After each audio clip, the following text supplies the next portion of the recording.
Hello students, welcome to this class of the physics.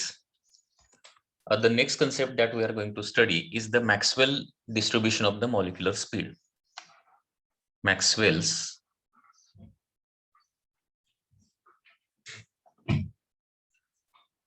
distribution. Maxwell's distribution of molecular speed. Gas मधले molecules आपल्याला माहित आहेत की ते रॅन्डम मोशन मध्ये असतात. Molecules of gas are in random motion. They are moving with all possible velocities with all possible directions. म्हणजे गॅसचे मॉलिक्युल्स सगळ्या पॉसिबल डायरेक्शन सगळ्या पॉसिबल व्हेलॉसिटीजनं काय होत असतात, मूव्ह करत असतात.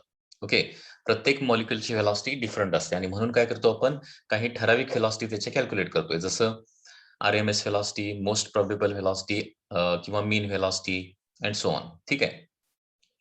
तर मॅक्सवेल या सायंटिस्टनं मॉलिक्युलचं स्पीड म्हणजे किती मॉलिक्युलला कुठलं स्पीड आहे याचा थोडासा ग्राफ काढलेला आहे आणि तो ग्राफ कसा आहे बघा. ग्राफ इज लाईक दिस. त्यालाच काय म्हणतो आपण, Maxwell distribution of molecular speed असं म्हणतो. Okay, Maxwell's distribution of molecular speed म्हणजे बेसिकली काय आहे, it is the graph between molecular speed on the x axis. Maxwell distribution of molecular speed म्हणजे थोडक्यात काय आहे, तो ग्राफ आहे, लक्षात घ्या.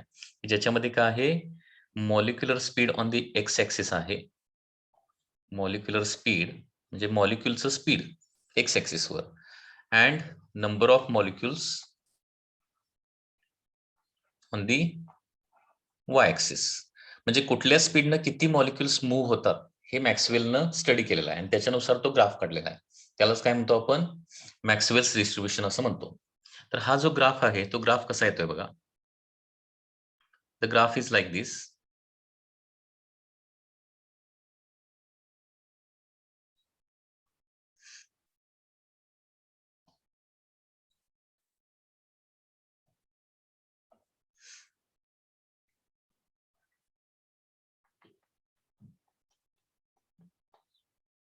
So this is the graph.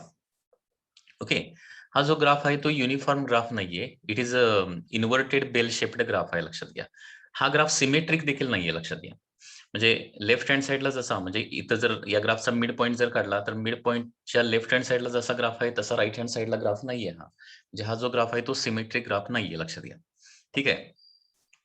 आता या ग्राफमध्ये बेसिकली आपल्याला काय दिसून येतं की कुठल्या स्पीडनं किती मॉलिक्युल्स मूव्ह करायला लागलेत, लक्षात घ्या. कुठल्या स्पीडनं म्हणजे फॉर एक्झाम्पल या स्पीडनं किती मॉलिक्युल्स मूव्ह करायला लागले, तर या स्पीडनं एवढे molecule number of molecules move करत असणार आहेत. फॉर एक्झाम्पल हे स्पीड V1 असेल तर V1 या स्पीडनं N1 number of molecule move करायला लागलेत. किंवा हे सपोज स्पीड काय असेल, V3 असेल किंवा V2 असेल तर या स्पीडनं एवढे नंबर ऑफ मॉलिक्युल म्हणजे N2, V2 या स्पीडनं किती मॉलिक्युल मूव्ह करायला लागले, तर N2 मॉलिक्युल मूव्ह करायला लागले. आता हा जो ग्राफ आहे तो काय आहे, सुरुवातीला राईज होतोय, मॅक्सिमम होतोय आणि परत कमी कमी होतोय. म्हणजे याचा मिनिंग काय निघतोय, लक्षात घ्या. या ग्राफ वरून लक्षात काय येतं की पहिली गोष्ट म्हणजे सेम नंबर ऑफ मॉलिक्युल सगळ्या स्पीडनं मूव्ह करत नाहीत. Okay, same number of molecule सगळ्या स्पीडनं मूव्ह करत नाहीत. तर याचं कन्क्लुजन काय येतं बघा, खूप लो स्पीडनं, म्हणजे हा जो असणार आहे तो लो स्पीडचा रिजन असणार आहे. Low molecular speed, low speed. तर लो स्पीडनं मूव्ह होणाऱ्या मॉलिक्युलची संख्या काय आहे, कमी आहे. बघा, जास्तीत जास्त एवढी येते किंवा त्याच्यापेक्षा कमीच आहे. ओके, लो स्पीडनं मूव्ह होणाऱ्या मॉलिक्युलची संख्या कमी आहे. त्याचबरोबर व्हेरी हाय स्पीड आपण जर घेतलं, व्हेरी हाय स्पीड म्हणजे फॉर एक्झाम्पल इथून पुढचा पोर्शन जर आपण कन्सिडर केला, हा पोर्शन.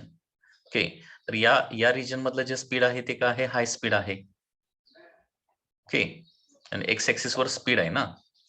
तर व्हेरी लो स्पीडनं मूव्ह होणाऱ्या मॉलिक्युलची संख्या कमी आहे. त्याच पद्धतीनं व्हेरी हाय स्पीडनं मूव्ह होणाऱ्या मॉलिक्युलची संख्या देखील काय आहे, कमीच आहे.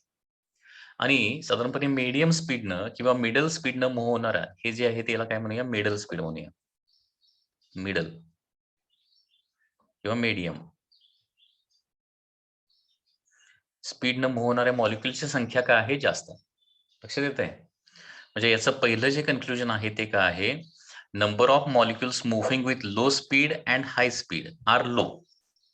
लो स्पीड आणि हाय स्पीडनं मूव्ह होणाऱ्या मॉलिक्युलची संख्या काय असते, कमी असते. आणि मिडल स्पीडनं मूव्ह होणारे म्हणजे मीडियम स्पीडनं मूव्ह होणाऱ्या मॉलिक्युलची संख्या जास्त आहे. This is the first conclusion.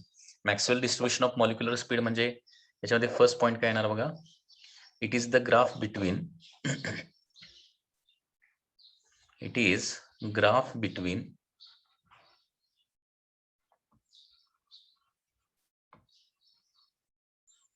molecular speed on x-axis and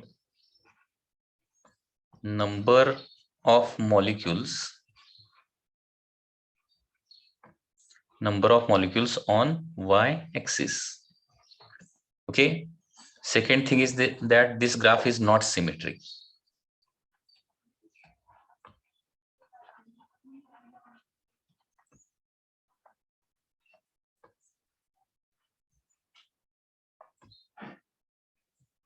This graph is not symmetric. Third thing is that number of molecules moving with low speed or high speed are low.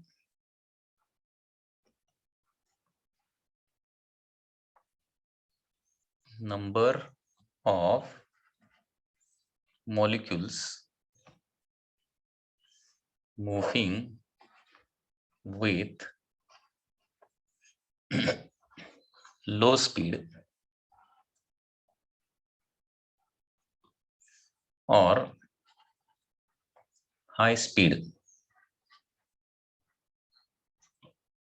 is low. And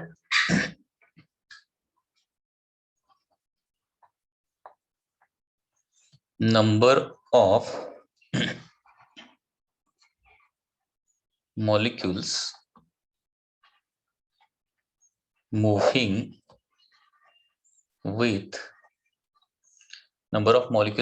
with medium speed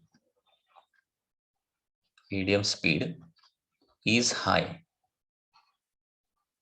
okay. Graph मध्ये दिसतंय ना, medium स्पीडनं किंवा middle स्पीडनं move होणाऱ्या मॉलिक्युलची संख्या. For example या स्पीडनं, आता for example he speed V3 आहे बघा. V3 न मूव्ह करणाऱ्या मॉलिक्युलची संख्या किती आहे बघा, एवढी आहे. आता त्याच्यानंतर नेक्स्ट इम्पॉर्टंट पॉइंट याच्यामध्ये काय आहे बघा. आता ज्या स्पीडनं आपण most number of molecules move करतो, मूव्ह होतात असं म्हणतो, त्याला काय म्हणतो आपण, मोस्ट प्रोबेबल स्पीड असं म्हणतो.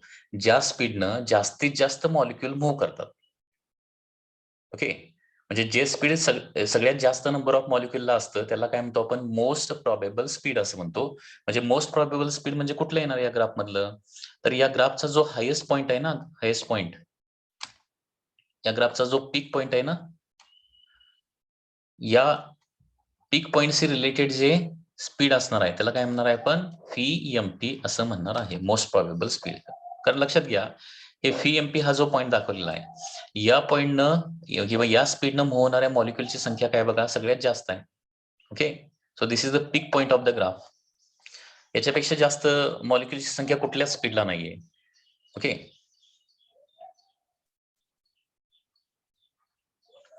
The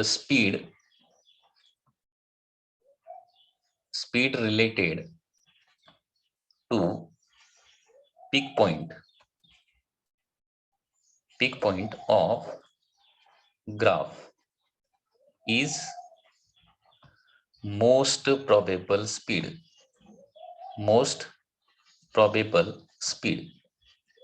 okay. म्हणजे पीक पॉइंटचं जे स्पीड आहे, पीक पॉइंट म्हणजे काय, त्या पीक पॉइंटला सगळ्यात जास्त मॉलिक्युल येणार आहेत, बरोबर आहे ना. पीक पॉइंटला काय येणार आहेत, सगळ्यात जास्त मॉलिक्युल येणार आहेत. आणि सगळ्यात जास्त मॉलिक्युल ज्या स्पीडनं मूव्ह करतात त्या स्पीडला काय म्हणतो आपण, मोस्ट प्रोबेबल स्पीड असं म्हणतो. ठीक आहे. त्याच्यानंतर नेक्स्ट, या ग्राफला दोन इक्वल एरियामध्ये डिवाइड करणारी जी लाईन असणार आहे, त्या लाईनवरचं जे स्पीड असणार आहे ना, त्याला काय म्हणणार आपण, ऍव्हरेज स्पीड असं म्हणणार. म्हणजे इथं काय येणार आहे, फी ऍव्हरेज येणार आहे, लक्षात घ्या. ओके. किंवा मीन स्पीड असं म्हणणार. या ग्राफच्या एरियाला मी काय सांगतोय बघा, या ग्राफच्या खाली काहीतरी एरिया असणार, या एरियाला दोन इक्वल पार्ट मध्ये डिवाइड करणारी जी लाईन असणार आहे, म्हणजे for example this is that line. Okay. ही जी लाईन आहे,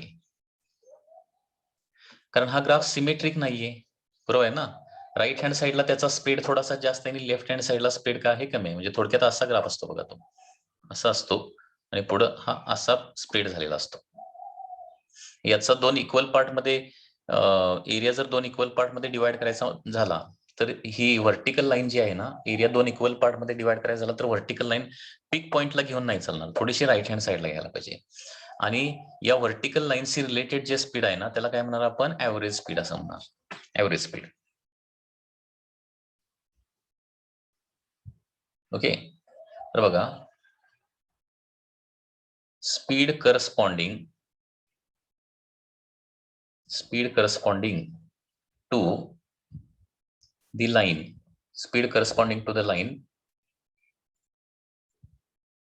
dividing area of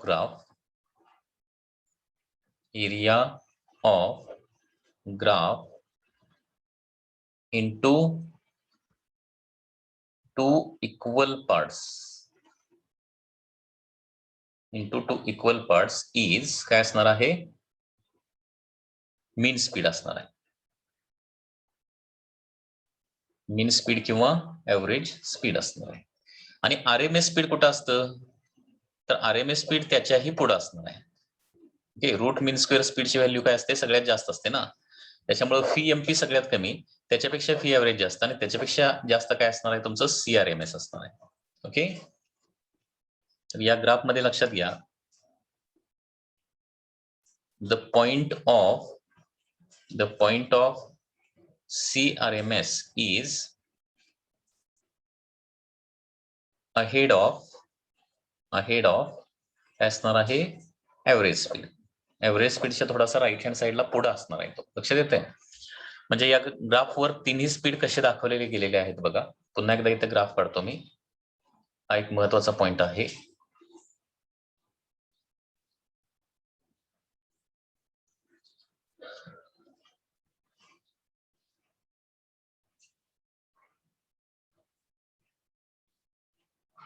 हा ग्राफ असा येणार आहे, लक्षात घ्या. ठीक आहे, हायेस्ट या ग्राफचा जो पीक पॉइंट आहे त्या पीक पॉइंटशी रिलेटेड जे स्पीड असणार आहे, या ग्राफचा हायेस्ट पॉइंट, ओके, त्या पॉइंटचं जे स्पीड असणार आहे त्याला काय म्हणणार मी, फी एमपी असं म्हणणार आहे, मोस्ट प्रोबेबल स्पीड. त्याच्यानंतर या ग्राफला दोन इक्वल एरियामध्ये डिवाइड करणारी जी लाईन आहे, या ग्राफला दोन इक्वल एरियामध्ये डिवाइड करणारी जी लाईन आहे त्या लाईनशी रिलेटेड जे स्पीड असणार आहे त्याला काय म्हणणार मी, फी ऍव्हरेज असं म्हणणार आहे, ऍव्हरेज स्पीड. आणि त्याच्यानंतर त्याच्याही पुढं एका सर्टन लाईनला काय असणार आहे, एक स्पीड असणार आहे, त्याला काय म्हणणार आहे, सीआरएमएस असं म्हणणार आहे. ठीक आहे, आता या ग्राफ्स रिलेटेड काही महत्वाचे पॉइंट्स लक्षात घ्या. इथं सपोज क्वेश्चन असा विचारला की कुठल्या स्पीडनं सगळ्यात जास्त मॉलिक्युल मूव्ह करतात, त्याचा आन्सर काय बघा. काही इम्पॉर्टंट क्वेश्चन लक्षात घ्या. with speed maximum number of molecules are moving.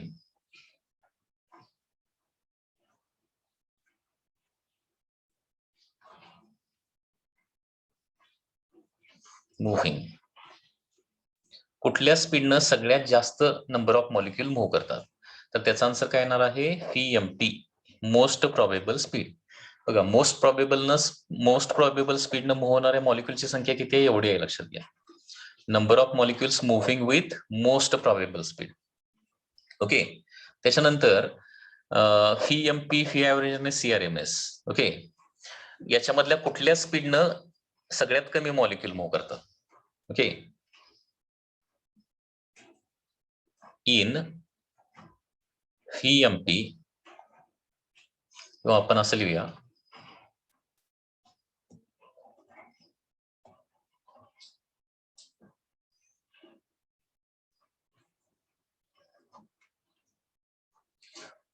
with which speed, that is phi mp, phi average or CRMS. Okay, with which speed less number of molecules moving, less number of molecules moving. Okay, तर याचा answer बघा, most probable स्पीडने एवढे molecule move करतात. ठीक आहे. Average स्पीडने किती मॉलिक्यूल मूव्ह करणार आहेत बघा, त्या पॉईंटचं जर या म्हणजे ऍव्हरेज स्पीडचा जर पॉईंट घेतला तर इथे येणार बघा. म्हणजे these are the number of molecule moving with average speed. आणि CRMS इथं पुढचा पॉईंट आहे ना, CRMS स्पीड एवढा आहे आणि या स्पीडनं मूव्ह होणाऱ्या मॉलिक्यूलची संख्या किती येणार, एवढी येणार. Okay, these are the number of molecule moving with CRMS. Okay, म्हणजे याचा मिनिंग काय झाला, VMP फी ऍव्हरेज आणि CRMS यांचं कंपॅरिझन आपण केलं तर काय करतात, CRMS न कमी मॉलिक्यूल मूव्ह करतात ऍज कम्पेअर टू VMP और फी average. Okay, less number of molecules are moving with CRMS. Okay, बघा म्हणजे नंबर ऑफ मॉलिक्युलच्या स्वरूपात लिहायचं झालं तर नंबर ऑफ मॉलिक्युलच्या स्वरूपात लिहायचं झालं तर number of molecules moving with most probable speed is more than number of molecule moving with average speed. Okay, which is again more, किंवा सगळ्यात कमी कोणाचा येणार आहे, number of molecule moving with CRMS. लक्षात येत आहे. आणि स्पीडच्या व्हॅल्यू जर बघितलं, सगळ्यात जास्त स्पीड कुठला येणार आहे, CRMS हे सगळ्यात जास्त स्पीड असणार आणि सगळ्यात कमी स्पीड कुठला असणार आहे, मोस्ट प्रोबेबल स्पीड. पुन्हा एकदा बघा, स्पीडच्या स्वरूपात जर लेस दॅन मोर दॅन लिहायचं झालं तर काय येणार आहे, RMS व्हेलॉसिटी ही सगळ्यात जास्त असणार आहे. त्याच्यापेक्षा कमी कुठली असणार आहे, ऍव्हरेज व्हेलॉसिटी असणार आहे. आणि सगळ्यात कमी कुठली असणार आहे, मोस्ट प्रोबेबल स्पीड असणार आहे. लक्षात येते का बघा, नंबर ऑफ मॉलिक्युलच्या स्वरूपात सांगायचं झालं तर number of molecule moving with most probable speed सगळ्यात जास्त असणार आहे, बरोबर. आणि सगळ्यात कमी मॉलिक्युल कुठल्या स्पीडनं मूव्ह करणार, CRMS न. ठीक आहे. आणि स्पीडच सांगायचं झालं तर सगळ्यात जास्त स्पीड कुठला आहे, CRMS आहे. आणि सगळ्यात कमी स्पीड कुठला आहे, मोस्ट प्रोबेबल स्पीड सगळ्यात कमी आहे. त्याचे फॉर्म्युले बघा, म्हणजे त्याच्यावरून तुम्हाला लक्षात येईल. तिन्ही फॉर्म्युले, पहिला CRMS चा फॉर्म्युला. CRMS चा फॉर्म्युला काय आहे, 3 फॉर्म्युले आहेत. पहिला आहे √3p बाय रो, दुसरा आहे 3RT divided by molar mass किंवा मॉलिक्युलर वेट, आणि तिसरा आहे √3kT divided by small m, sorry 3kT divided by small m. This is the formula for CRMS. Okay, त्याच्यानंतर ऍव्हरेज स्पीडचा फॉर्म्युला काय आहे, √8p divided by pi mu, pi rho, sorry 8p divided by pi rho. दुसरा formula आहे √8RT divided by pi mu, आणि तिसरा formula आहे √8kT divided by पाय स्मॉल m. ओके, ऍव्हरेज स्पीडचे फॉर्म्युले आहेत. ठीक आहे. आणि मोस्ट प्रोबेबल स्पीडचे फॉर्म्युले फक्त इथं काय होतंय, 3 ऐवजी 2 येते, 2p बाय रो किंवा √2RT डिवायडेड बाय म्यू, किंवा तिसरा फॉर्म्युला आहे √2kT divided by small m.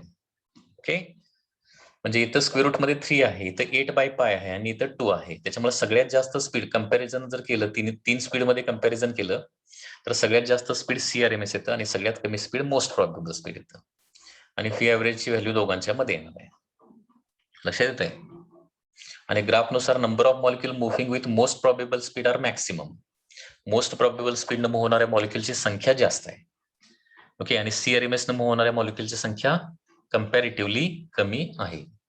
Okay, तर यालाच म्हटलं जातं Maxwell distribution of molecular speed. Just पुन्हा एकदा रिवाइज करतो. Maxwell distribution of molecular speed काय आहे, तर it is graph between molecular speed on the x axis and number of molecule on the Y axis. तर हा ग्राफ काय represent करतो, की कुठल्या स्पीडनं किती नंबर ऑफ मॉलिक्युल्स मूव्ह करतायत हे रिप्रेझेंट करतो.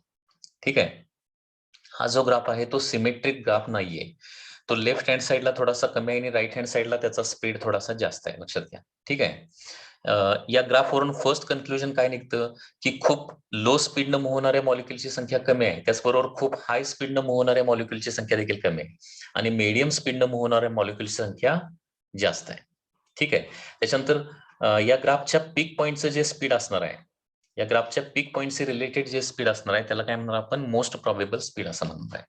ओके, आणि या ग्राफचा एरिया दोन इक्वल पार्ट मध्ये डिवाइड करणारी जी लाईन आहे त्या लाईनची रिलेटेड स्पीड म्हणजे काय असणार आहे, ऍव्हरेज स्पीड असणार आहे.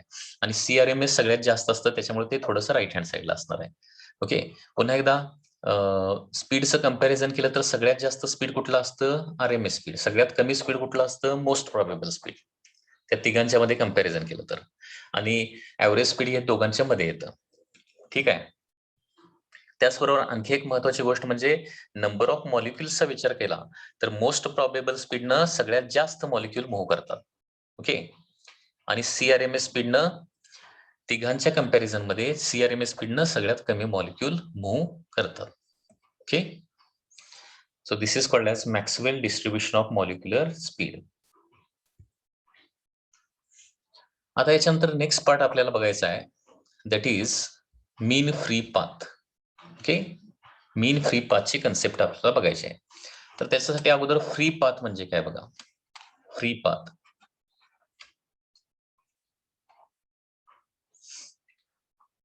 फ्री पाथ म्हणजे काय असतं बघा. Straight line distance, straight line distance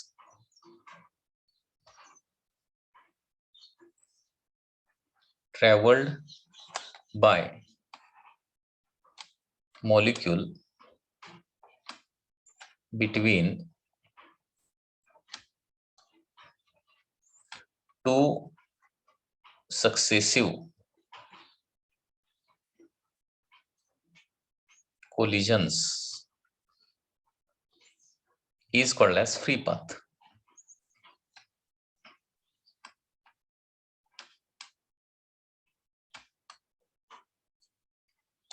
Okay, straight line distance traveled by a molecule between two successive collision is called as free path.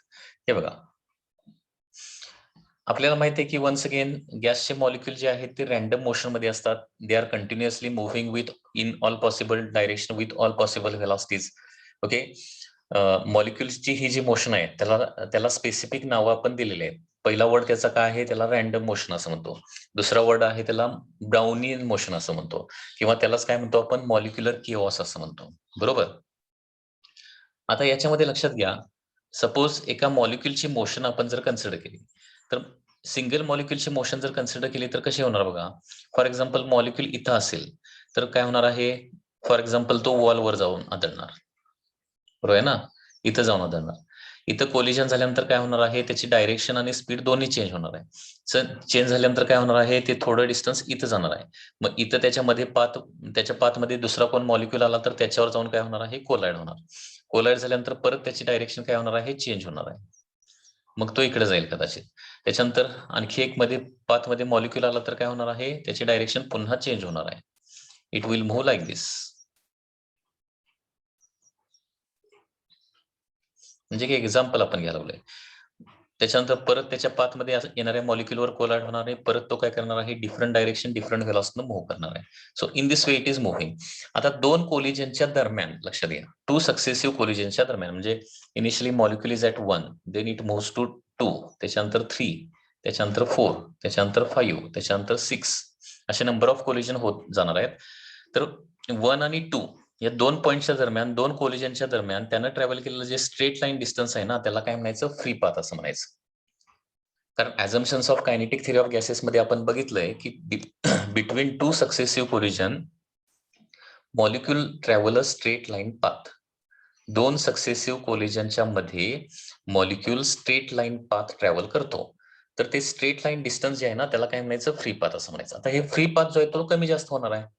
म्हणजे बघा 1 to 2 हा फ्री पाथ कमी आहे, 2 to 3 हा का आहे, फ्री पाथ जास्त आहे, 3 to 4 का आहे, परत कमी झालाय, 4 to 5 परत वाढलाय, 5 to 6 परत वाढलाय. म्हणजे बिटवीन टू सक्सेसिव्ह कोलिजन तो किती डिस्टन्स ट्रॅव्हल करतो हे कमी जास्त होऊ शकतं. It depends.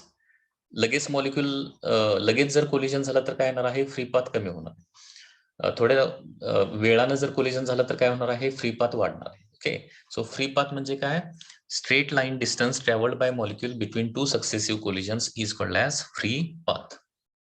ओके, आता याच्यानंतर नेक्स्ट कन्सेप्ट आहे that is mean free path म्हणजे काय. Next is the mean free path.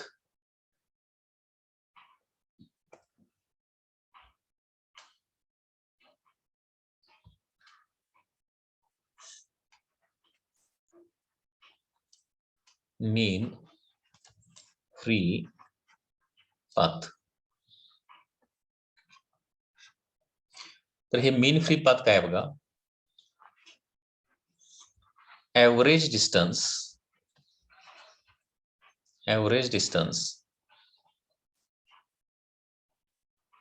traveled by molecule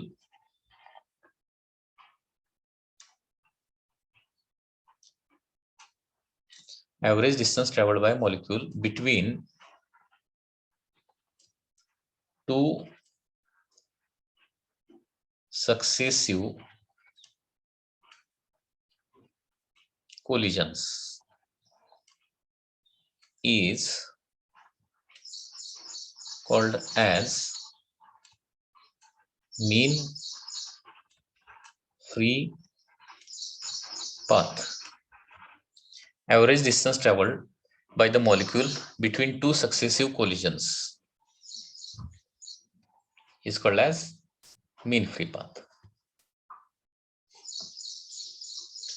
Average distance traveled by molecule between two successive collisions is called as mean free path.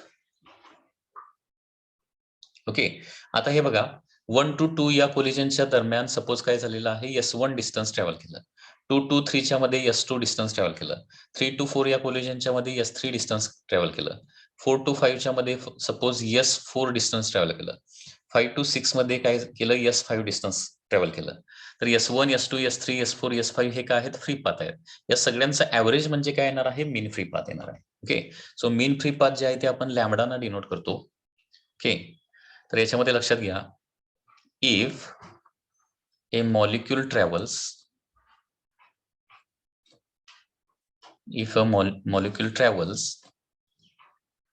distance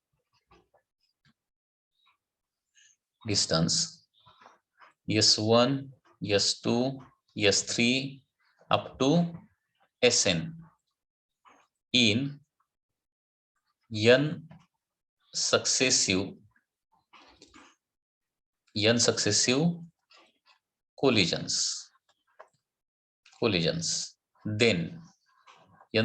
collisions, then mean free path is given by lambda is equal to mean free path. कसं काढणार आहे, तर या सगळ्या डिस्टन्सेसचं काय करायला पाहिजे, addition करायला पाहिजे. S1 plus S2 plus S3 plus S4 up to Sn divided by काय येणार आहे, दॅट इज n येणार आहे. Okay, average distance travelled by the molecule between two successive collision is called as mean free path. आता बघा, molecule काय करत असेल, n कोलिजन मध्ये S1, S2, S3 up to Sn हे n कोलिजन मध्ये ट्रॅव्हल, टू सक्सेसिव्ह कोलिजन मध्ये travel केलेलं डिस्टन्स आहे किंवा फ्री पाथ्स आहेत. देन मीन फ्री पाथ काय येणार आहे, mean free path is denoted by lambda. Okay, lambda is equal to S1 plus S2 plus S3 up to Sn divided by काय येणार आहे, n येणार आहे. ओके, आता मीन फ्री पाथचे काही स्टँडर्ड फॉर्म्युले आहेत, याचं डेरिव्हेशन आहे which is out of scope of our syllabus. त्याच्यामुळं मीन फ्री पाथचे नंबर ऑफ फॉर्म्युले ज्याच्यावर तुम्हाला नीट, जेई, सीईटी मध्ये काय केले जाऊ शकतात, क्वेश्चन्स विचारले जाऊ शकतात, त्याचे फॉर्म्युले आपल्याला बघायचे आहेत. ओके, फॉर्म्युले of mean free path. Okay, mean free पाथचे फॉर्म्युले. तर त्याच्यामध्ये फर्स्ट फॉर्म्युला आहे lambda is equal to 1 divided by √2 pi d square into small n. 1 divided by √2 pi d square into small n. Okay, हा formula तुम्हाला पाठच करावा लागेल. 1 डिवायडेड बाय √2 म्हणजे स्क्वेअर रूट मध्ये फक्त 2च आहे, लक्षात घ्या. √2 pi d square into n. तर याच्यामध्ये काय असणार आहे, d म्हणजे असणार आहे diameter of the molecule,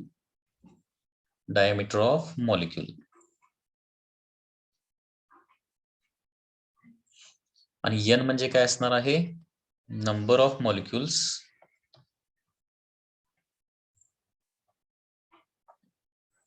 per unit volume. Per unit volume म्हणजे capital N divided by V, म्हणजे total number of molecule N असतील आणि व्हॉल्यूम जर व्ही असेल तर small N number of molecule per unit volume म्हणजे काय होणार आहे, एन बाय व्ही होणार आहे. So this is the first important formula of the mean free path. आता हा फॉर्म्युला पाठ केला की ऑटोमॅटिकली बाकीचे फॉर्म्युले आपल्याला डिराईव्ह करता येतात. तर फर्स्ट फॉर्म्युला काय आहे, lambda that is mean free path lambda is equal to 1 divided by √2 pi D square into N. आता याच्यावरून काय लक्षात येतं की mean free path is inversely proportional to diameter of molecule square. Okay, mean free path is inversely proportional to diameter square, म्हणजे मॉलिक्यूलचा diameter जेवढा जास्त असणार आहे तेवढा मीन फ्री पाथ कमी असणार आहे. दुसरी महत्वाची गोष्ट म्हणजे mean free path is inversely proportional to number of molecules per unit volume, म्हणजे number of molecule per unit volume वाढवली तर मीन फ्री पाथ काय होतो, कमी होतो. कारण कमी व्हॉल्यूम मध्ये जास्त मॉलिक्यूल तुम्ही भरले तर कोलिजन लगेच होणार आहे, आणि कोलिजन लगेच झाले तर काय होणार, ते डिस्टन्स कमी होणार आहे. Mean free path reduces. Okay, तर पहिल्या फॉर्म्युलावरून काय कळालं, डायमीटर मॉलिक्यूलचा वाढला की मीन फ्री पाथ कमी होतो. Number of molecule per unit volume वाढले तर देखील काय होणार आहे, नंबर ऑफ मॉलिक्यूल वाढले तर देखील मीन फ्री पाथ कमी होणार आहे. आता सेकंड फॉर्म्युला बघा. सेकंड कसा येणार आहे बघा. आता बघा, density is equal to mass of the gas divided by the volume of gas असतं. रो म्हणजे काय, density.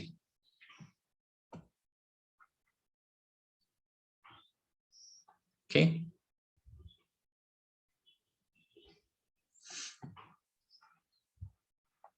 Density rho is equal to काय असतं, मास डिवायडेड बाय व्हॉल्यूम असतं. आता गॅसचं मास म्हणजे काय येणार आहे, number of molecule into mass of each molecule. गॅसचं मास म्हणजे काय असणार आहे, त्या मॉलिक्युल्सचं मास ना. सपोज एन मॉलिक्युल्स असतील आणि प्रत्येक मॉलिक्युलचं मास स्मॉल एम असेल तर मास ऑफ द गॅस म्हणजे काय होणार आहे, एन इंटू एम होणार आहे डिवायडेड बाय द व्हॉल्यूम होणार आहे. ठीक आहे. आता एन बाय व्ही म्हणजे काय, number of molecule per unit volume म्हणजेच काय असतं, स्मॉल एन असतं इंटू एम येणार आहे. म्हणजे याच्यावरून एनचा आपल्याला एक फॉर्म्युला काय मिळेल, small N number of molecule per unit volume म्हणजे काय येणार आहे, density divided by mass of each gas. हे स्मॉल एम म्हणजे काय बघा, स्मॉल एम म्हणजे प्रत्येक मॉलिक्युलचं मास असणार आहे. त्याच्यामुळं मीन फ्री पाथचा दुसरा फॉर्म्युला येणार आहे 1 divide by √2 pi D square into N फक्त रिप्लेस करणार आहे. एन कशाने रिप्लेस करणार आहे, रो डिवायडेड बाय एम, म्हणजे एम जे आहे ते काय होईल, न्यूमरेटरला जाईल. ठीक आहे, √2 pi D square into rho 1 divided by m divided by √2 pi d square into rho. Okay, so this is second formula for the mean free path. म्हणजे स्मॉल एन काय केलेलं आहे, मी रिप्लेस केलेलं आहे. ठीक आहे, तर याच्यामध्ये पुन्हा एकदा बघा, रो म्हणजे डेन्सिटी लिहिलेलंच आहे. स्मॉल एम म्हणजे काय आहे, मास ऑफ इच मॉलिक्युल आहे, एका मॉलिक्युलचं मास आहे ते लक्षात घ्या. ठीक आहे, आणि रो म्हणजे डेन्सिटी, डी म्हणजे डायमीटर. त्याच्यानंतर थर्ड फॉर्म्युला. आता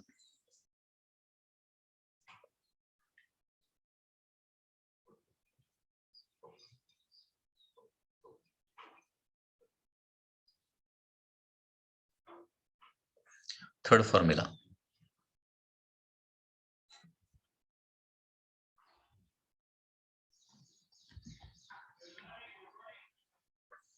आता आपल्याला आयडियल गॅस इक्वेशन माहित आहे.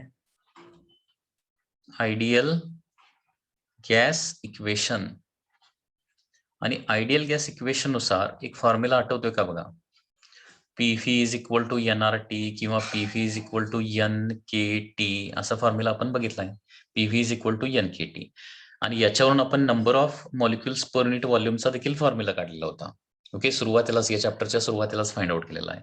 तर N by V number of molecule per unit volume म्हणजे काय येणार आहे, फीला आरएचएस ला घेतलं तर पी बाय काय येणार आहे, के टी येणार आहे. तर याच्यामध्ये पी म्हणजे प्रेशर, के म्हणजे काय असणार आहे, बोल्ट्झमन कॉन्स्टंट, आणि टी म्हणजे काय असणार आहे, टेम्परेचर असणार आहे. ठीक आहे, आणि number of molecule per unit volume म्हणजेच काय असणार आहे, स्मॉल एन असणार आहे.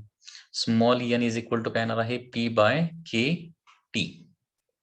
पुन्हा एकदा फर्स्ट फॉर्म्युल्यामध्ये स्मॉल एन रिप्लेस करूया. सो मीन फ्री पाथचा तिसरा फॉर्म्युला आपल्याला मिळणार आहे. ओके, म्हणजे केटी आता न्यूमरेटरला जाणार आहे. Okay, Katy divided by √2 pi D square into P येणार आहे.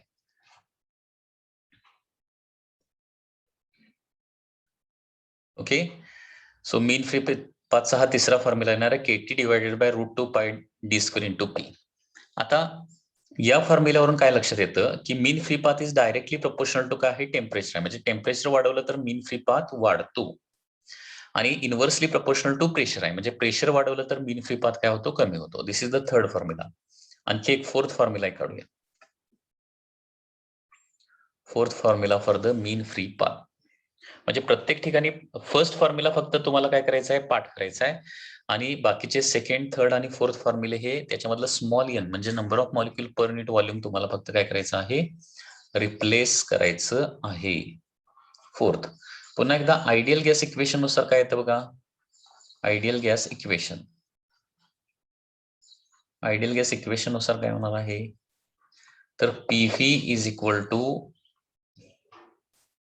Number of moles RT. Number of mole म्हणजे काय असतं, एन डिवायडेड बाय एन असतं, माहिती आहे ना. असं लिहू शकतो आयडियल गॅस इक्वेशन नुसार. PV is equal to number of mole into RT असतं. नंबर ऑफ मोल म्हणजे एन बाय एन असतं. मग याच्यावरून पुन्हा एकदा काय काय मिळणार आहे, number of molecules per unit volume आपल्याला मिळू शकेल, एन बाय व्ही मिळू शकेल. म्हणजे काय येणार आहे, P into N A divided by काय येणार आहे, आरटी येणार आहे. ओके, तर याच्यामध्ये एन ए म्हणजे काय असणार आहे, दॅट इज अवोगॅड्रो नंबर, ज्याची व्हॅल्यू तुम्हाला माहित आहे 6.022 into 10⁻23. Okay, so this is the small N. आणि त्याच्यामुळे पुन्हा एकदा लॅम्बडाचा आणखी एक फॉर्म्युला मिळेल. Lambda is equal to RT, आता न्यूमरेटरला जाणार, स्मॉल एन रिप्लेस करायचं आहे ना आपल्याला. आरटी, केटीच्या ऐवजी आरटी आलं आणि डिनॉमिनेटरला √2 पाय डी स्क्वेअर हे ऍज इट इज येणार आहे आणि पुढे फक्त काय येणार आहे, पी इंटू एन ए ही टर्म येणार आहे.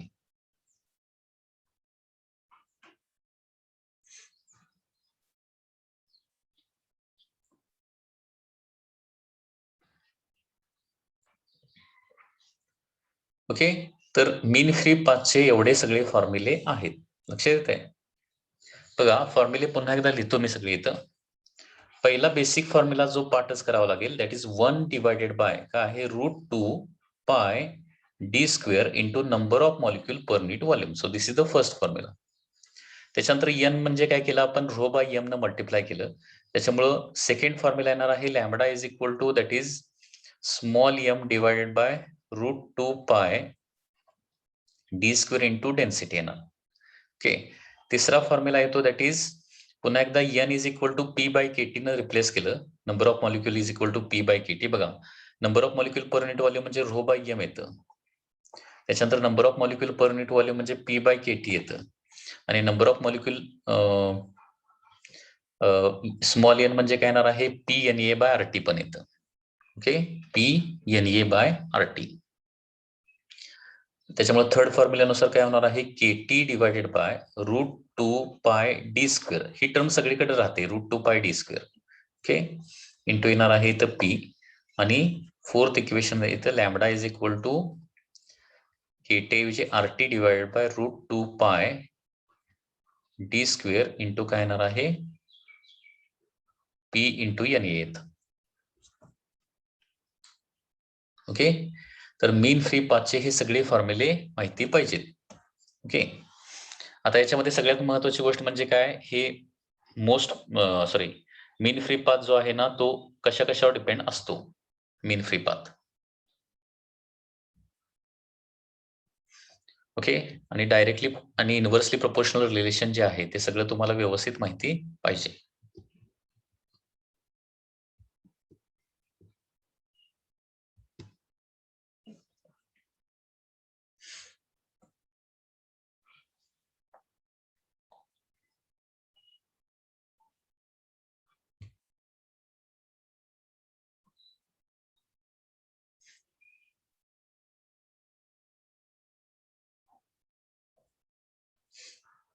Okay, so mean free path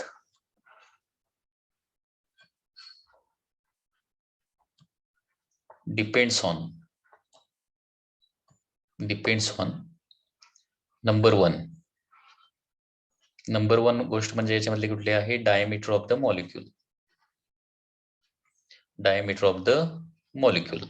आणि डायमीटर ऑफ द मॉलिक्यूलला कसं रिलेटेड आहे बघा, तर mean free path is inversely proportional to काय आहे, डी स्क्वेअर आहे. त्याच्यानंतर second, mean free path is also depends upon number of molecules per unit volume. Okay, per unit volume. आणि हे रिलेशन कसं आहे, dependent, that is mean free path is inversely proportional to काय आहे, number of molecule per unit volume आहे. Third thing is that mean free path also depends on the mass of each molecule, mass of gas molecules. Okay, mass of gas molecules म्हणजे मास जर वाढलं, okay, gas मॉलिक्यूलचं मास वाढलं तर mean free path जो आहे तो काय होणार आहे, वाढणार आहे. So mean free path is directly proportional to small m आहे. त्याच्यानंतर मास ऑफ गॅस मॉलिक्यूल म्हणूया, मॉलिक्यूल्स नव्हे. ओके, त्याच्यानंतर it depends on the temperature also. Okay, absolute temperature. आणि ते कसं आहे, mean free path is directly proportional to काय आहे, टेम्परेचर आहे. टेम्परेचर वाढलं की मीन फ्री पाथ वाढतो. त्याच्यानंतर प्रेशर से रिलेटेड कसं डिपेंड आहे बघा, mean free path also depends on the pressure of the gas. Okay, आणि ते इनव्हर्सली रिलेटेड आहे. Okay, so mean free path is inversely proportional to the pressure. Okay, तर हे सगळे पॉइंट लक्षात ठेवा. Lambda is inversely proportional to d square. Lambda is inversely proportional to number of molecule per unit volume. Lambda is directly proportional to mass of the gas molecule. mean free path is directly proportional to temperature and mean free path is inversely proportional to pressure. Okay, याच्यावर अनेक question विचारले जाऊ शकतात. म्हणजे temperature वाढवलं तर mean free path काय होईल, किंवा प्रेशर वाढवलं तर मीन फ्री पाथ काय होणार आहे, मॉलिक्यूलचं मास वाढलं तर मीन फ्री पाथ काय होणार आहे, मॉलिक्यूलचा डायमीटर वाढवला तर मीन फ्री पाथ काय होणार. अशा प्रकारचे एमसीक्यू याच्यावर विचारले जाऊ शकतात. ओके, तर या पद्धतीनं ही मीन फ्री पाथची सगळी कन्सेप्ट आहे. लक्षात आलं. आता आणखी एक महत्वाची गोष्ट म्हणजे काय आहे, the graph of Maxwell speed distribution at different temperature. Okay, graphs of Maxwell speed distribution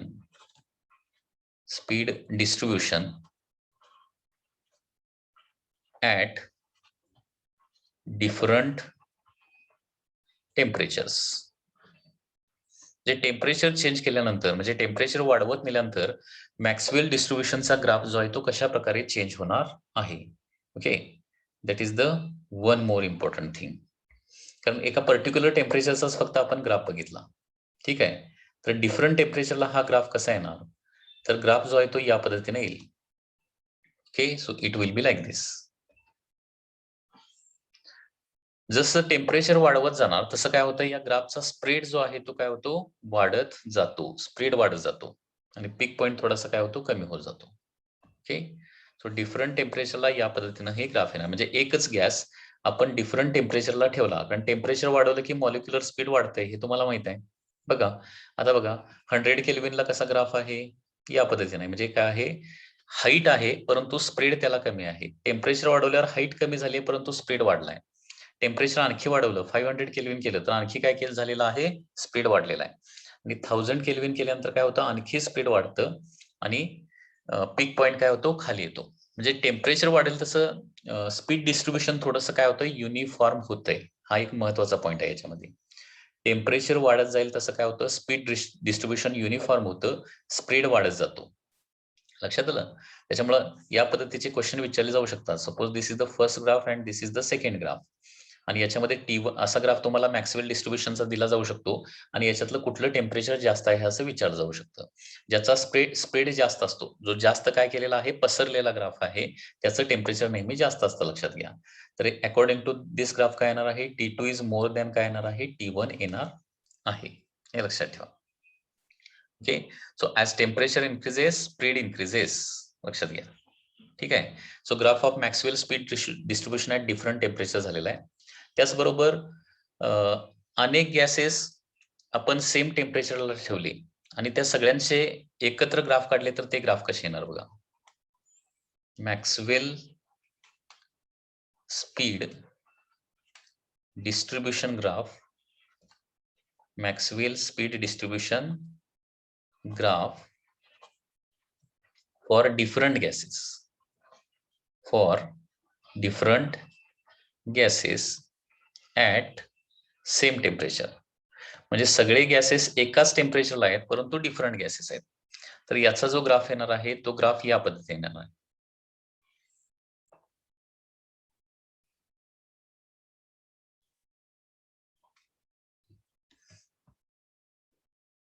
okay, so this is the graph.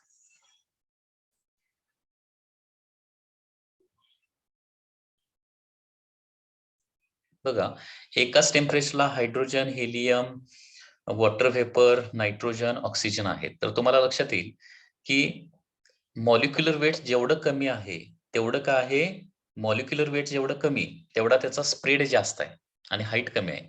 आणि मॉलिक्युलर वेट जेवढं जास्त होत आहे ना, म्हणजे सगळ्यात जास्त मॉलिक्युलर वेट कोणाचं आहे या ग्राफमध्ये, ऑक्सिजनचं आहे आणि हायड्रोजनचं फक्त 2 आहे, हेलियमचा आहे 4, H2O चा आहे 18, नायट्रोजनचा आहे 28. म्हणजे मॉलिक्युलर वेट जसं वाढत जात आहे तसं काय होतं, पीक पॉइंट वाढत जातो आणि काय होत जातं, स्प्रेड कमी कमी होत जातो. म्हणजे याच्यावर क्वेश्चन असा विचारला जाऊ शकतो, सपोज 2 असे ग्राफ दिले, so this is the first graph and this is the second graph. असे 2 ग्राफ दिले आणि याचं मॉलिक्युलर वेट आहे μ1 आणि याचं मॉलिक्युलर वेट आहे μ2.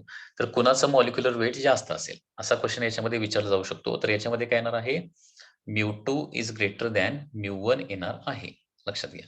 सो या टाइपचे क्वेश्चन जे आहेत मॅक्सवेल स्पीड डिस्ट्रीब्युशन ग्राफवर विचारले जाऊ शकतात. म्हणजे ज्याचा स्प्रेड जास्त त्याचं मॉलिक्युलर वेट जास्त, ज्याचा स्प्रेड जास्त त्याचं टेम्परेचर जास्त. हे लक्षात घ्या, स्प्रेड जास्त व्हायला पाहिजे, हाईट कमी व्हायला पाहिजे.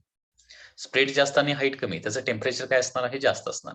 स्प्रेड जास्त आणि हाईट कमी त्याचं मॉलिक्युलर वेट जास्त असणार आहे. ओके, तर हे पॉइंट सगळे लक्षात ठेवा. Okay students.